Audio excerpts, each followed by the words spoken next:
Ben ritrovati sulle nostre frequenze da Giuliana Bortolozzo per le notizie. L'Italia è in trincea e non possiamo aspettare le dinamiche e i tempi dell'Unione Europea. Serve un intervento di emergenza e una risposta immediata. Sono le parole rilasciate oggi dal Ministro degli Esteri Gentiloni. Per l'Italia ha aggiunto è indispensabile un potenziamento della coppia Frontex-Triton perché non si possono spendere 20-40 milioni l'anno per fronteggiare l'emergenza sbarchi. Serve un cambio di grandezza nell'impegno dell'Unione Europea, concluso il Ministro degli Esteri Paolo Gentiloni.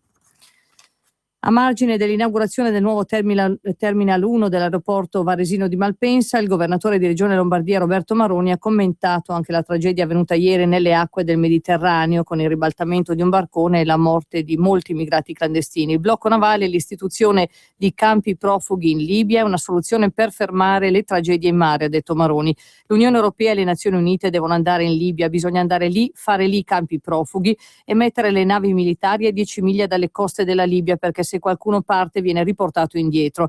Così si salvano le vite umane, se non sono solo chiacchiere, ha sottolineato Maroni.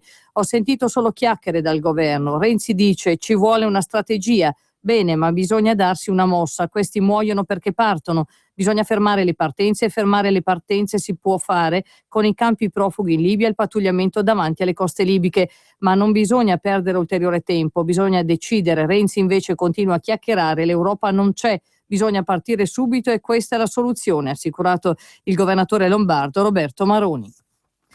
La Lombardia batte cassa con il governo per le cure mediche prestate agli stranieri temporaneamente presenti sul territorio regionale e ferma intenzione procedere al recupero dell'intero credito fino all'ultimo centesimo.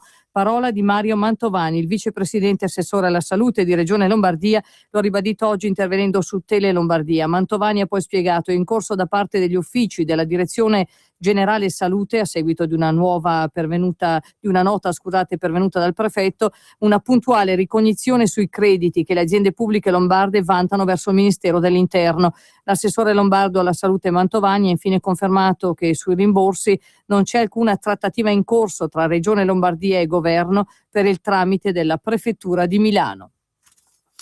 Passiamo alla cronaca italiana. Sono 17 gli alberghi di Venezia che andranno a scuola di cultura musulmana nei prossimi 3 mesi per accogliere nel migliore dei modi gli ospiti di fede islamica.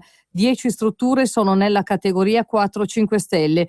Quando saranno pronti avranno la certificazione Halal, informa la nota. I turisti di fede coranica garantiranno tappetini per la preghiera, frecce nelle stanze con l'indicazione della Mecca, frigobar senza alcolici e altre attenzioni che normalmente si attende un turista islamico. No alla linea dura dello sciopero all'Assemblea dell'Associazione Nazionale Magistrati. Ai voti è prevalsa oggi la mozione della maggioranza di Area e Unicos con 1212 voti. Si parla di responsabilità civile delle toghe. Si ricompatta il fronte dei moderati, ma la mozione di autonomia e indipendenza magistratura indipendente, che prevedeva anche uno sciopero a ottobre, si è fermata a 756 voti. Confermata la posizione della giunta NM di protesta contro la responsabilità civile dei magistrati e la richiesta di modificare la norma approvata di recente.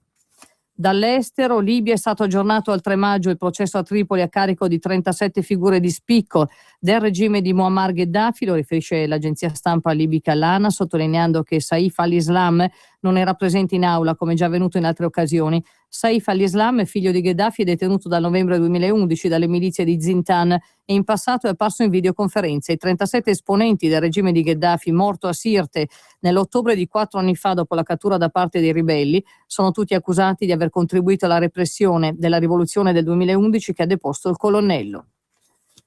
Dalla Russia, il successore di Doku Umarov alla guida degli jihadisti riuniti nell'Emirato del Caucaso, il teologo di formazione Kibkov Amir Ali Abu Muhammad, è stato ucciso ieri nel Dagestan in un'operazione delle forze di sicurezza russe. La notizia, diffusa in via preliminare dall'Agenzia per la lotta al terrorismo, è stata confermata oggi dal Kavkaz Center, il sito di notizie vicino agli estremisti islamici della regione. È tutto per questa edizione, risentirci più tardi.